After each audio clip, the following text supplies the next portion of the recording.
ஆழ்வார் எம்பெருமானார் ஜீயர் திருடிகளே சரணம். கூறத்தாழ்வான் திருடிகளே சரணம். ஆழ்வார் எம்பெருமானார் ஜீயர் திருடிகளே சரணம். கூறத்தாழ்வான் திருடிகளே சரணம். ஸ்ரீவத்ச சின்னமிஸ்ரேபியः நம உக்திமதீமஹே யதுக்தயஸ்திரயீ கண்டே யாந்தி மங்களசூத்திரதாம்.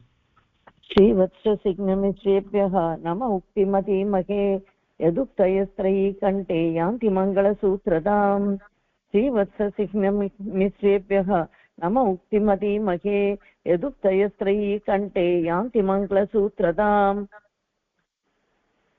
स्वस्ति श्रीर्दिशदादशेषजगतां सर्गोपसर्गस्थितिः स्वर्गं दुर्गतिम् आपवर्गिकपदं सर्वं च कुर्वन् हरिः. स्वस्ति श्रीर्दशतादशेषजगतां सर्गोपसर्गस्थितिः स्वर्गं दुर्गतिम् आपवर्गिकपदं सर्वं च कुर्वन् हरिः. स्वस्ति श्रीर्दशतादशेषजगतां सर्गोपसर्गस्थितिः स्वर्गं दुर्गतिम् आपवर्गिकपदं सर्वं च कुर्वन् हरिः. यस्य वीक्ष्य मुखं तदिङ्गितपराधीनो विदत्ते किलं क्रीडेयं खलु नान्यतास्य रसदा स्यादैकरस्यात्तया. यस्य वीक्ष्य मुखं तदङ्गितपराधीनो विदत्ते किलं क्रीडेयं खलु नान्यतास्य रसदा स्यादैकरस्यात्तया. यस्य वीक्ष्य मुखं तदङ्गितपराधीनो विदत्ते किलं क्रीडेयं खलु नान्यतास्य रसदा स्यादैकरस्यात्तया. हे श्रीर्देवी समस्तलोकजननीं त्वां स्तोतुमीहामहे युक्तां भावय भारतीं प्रगुणय प्रेमप्रधानां धियम्.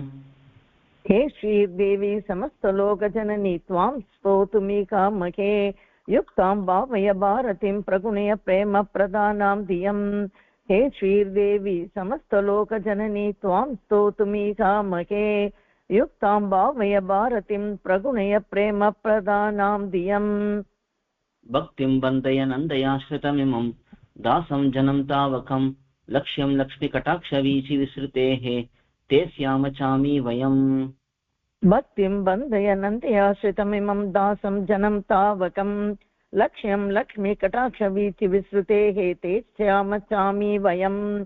भक्तिं बन्धय नन्दयाश्रितमिमं दासं जनं तावकं लक्ष्यं लक्ष्मीकटाक्षवीचि विसृतेः ते स्यामचामि वयम्. स्तोत्रं नाम किमामनन्ति कवयो यद्यन्यदीयान् गुणान् अन्यत्र त्वसदोदिरोप्यपणितिः सा तर्हि वन्द्या त्वयि. स्तोत्रं नाम किमामनन्ति कवयो यद्यन्यदीयान् गुणान् अन्यत्र त्वसतोतिरोप्यपणितिः सा तर्हि वन्द्या त्वयि. स्तोत्रं नाम किमामनन्ति कवयो यद्यन्यदीयान् गुणान् अन्यत्र त्वसतोतिरोप्यपणितिः सा तर्हि वन्द्या त्वयि. सम्यक् सत्यगुणाभिवर्णनमतो भ्रूयुः कथं तादृशी वाक्वाचस्पतिनापि शक्यरचना त्वत्सद्गुणार्णो निधौ. सम्यक् सत्यगुणाभिवर्णनमतो ब्रूयुः कथं तादृशी वाक्वाचस्पतिनापि शक्यरचना त्वत्सद्गुणार्णो निधौ. सम्यक् सत्यगुणाभिवर्णनमतो ब्रूयुः कथं तादृशी वाक्वाचस्पतिनापि शक्यरचना त्वत्सद्गुणार्णो निधौ. ये वाचां मनसां च दुर्ग्रहतया ज्ञाता गुणास्तावकाः तानेव प्रति साम्बुजिह्वमुदिता हैमामिका भारती. ये वाचां मनसां च दुर्ग्रहतया ज्ञाता गुणास्तावकाः तानेव प्रति साम्बुजिह्वमुदिता हैमामिका भारती. ये वाचां मनसां च दुर्ग्रहतया ज्ञाता गुणास्तावकाः तानेव प्रतिसाम्बुजिह्वमुदिता हैमामिका भारती.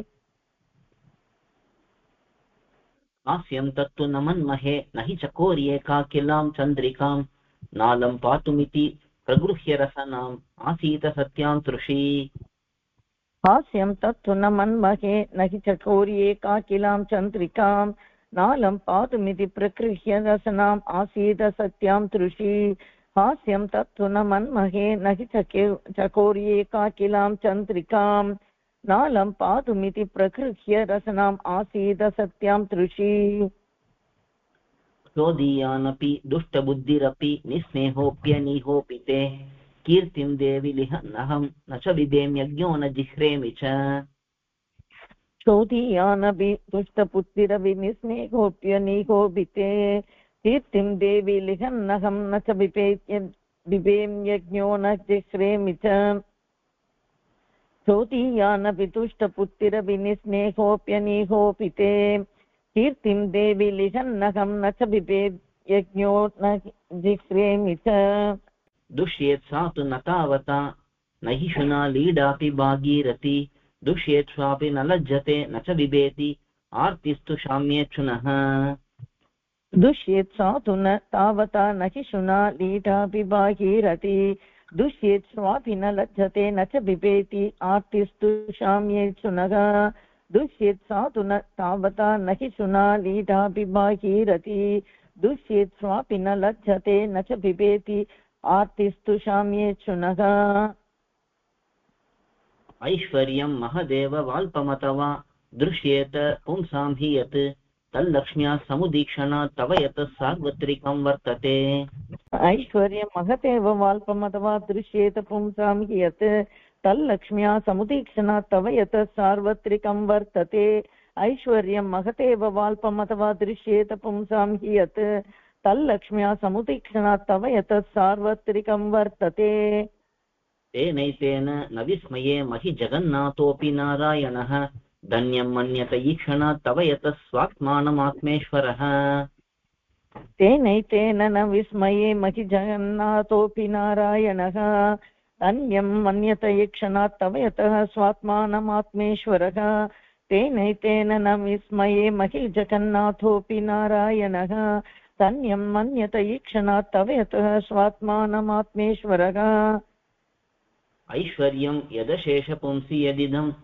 सौन्दर्यलावण्ययोः रूपं यच्च हि मङ्गलं किमपि यल्लोके सदित्युच्यते ऐश्वर्यं यतशेषपुंसि यतितं सौन्दर्यलावण्ययोः रूपं यच्च हि मङ्गलं किमपि यल्लोके सदित्युच्यते ऐश्वर्यं यतशेषपुंसि यतितं सौन्दर्यलावण्ययोः रूपं यच्च हि मङ्गलं किमपि यल्लोके सदित्युच्यते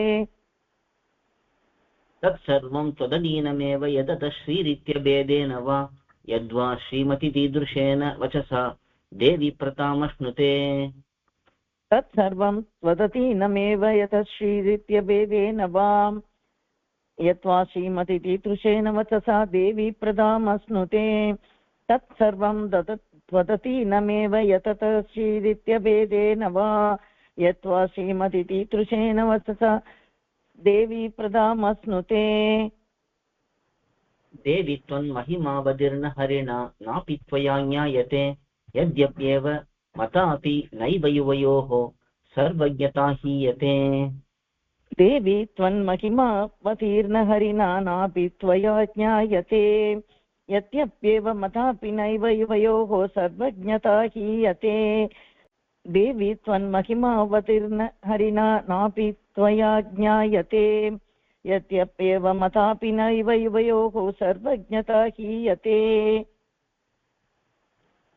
यन्नास्त्येव ततज्ञताम् अनुगुणां सर्वज्ञताया विदुः व्योमाम्बोजमिदन्तया किल विदन् भ्रान्तोऽयम् इत्युच्यते यन्नास्त्येव ततज्ञतामनुगुणां सर्वज्ञताया विदुः व्योमाम्बोजमिदन्तया किल विदन् भ्रान्तोऽयमित्युच्यते यन्नास्त्येव ततज्ञतामनुगुणां सर्वज्ञताया विदुः व्योमाम्बोजमिदन्तया किल विदन् भ्रान्तोऽयम् इत्युच्यते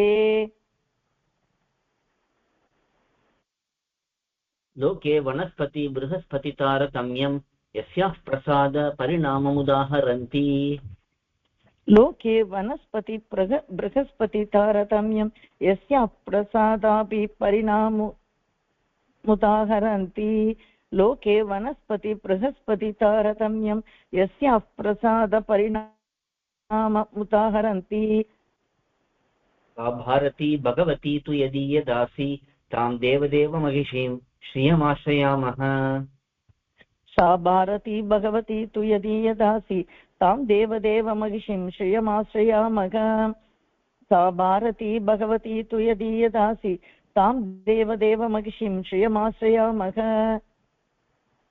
यस्या कटाक्ष मृदुवीक्षण दीक्षणेन सद्यः समुल्लसित पल्लवमुल्ललास।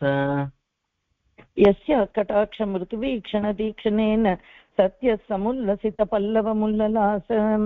यस्य कटाक्षमृतुवीक्षणदीक्षणेन सत्यः समुल्लसितपल्लवमुल्ललास। विश्वं विपर्यय समुत्तविपर्ययं प्राक् तां देवदेवमहिषीं श्रियमाश्रयामः। विश्वं विपर्यय समुत्तविपर्ययं प्राक् तां देवदेवमहिषीं श्रियमाश्रयामः। विश्वं विपर्यय समुत्तविपर्ययं प्राक् तां देवदेवमहिषीं श्रियमाश्रयामः। यस्या कटाक्षवीक्षा क्षणलक्षं लक्षिता महेशा स्युः श्रीरङ्गराजमहिषी सा मामपि वीक्षतां लक्ष्मीः। यस्या कटाक्षवीक्षा क्षणलक्ष्यं लक्षिता महेशा स्युः श्रीरङ्गराजमहिषी सा मामपि वीक्षतां लक्ष्मीः। यस्या कटाक्षवीक्षा क्षणलक्ष्यं लक्षिता महेशा स्युः श्रीरङ्गराजमहिषी सा मामपि वीक्षतां लक्ष्मीः। கோயில் KOYIL என்னும் ஆப்பை கூகுள் பிளே ஸ்டோரிலிருந்தோ ஆப்பிள் ஆப் ஸ்டோரிலிருந்தோ டவுன்லோட் செய்து இது போன்ற சம்பிரதாய விஷயங்களை கேட்டு மகிழலாம். எங்கள் வலைத்தளம் koil.org KOYIL.org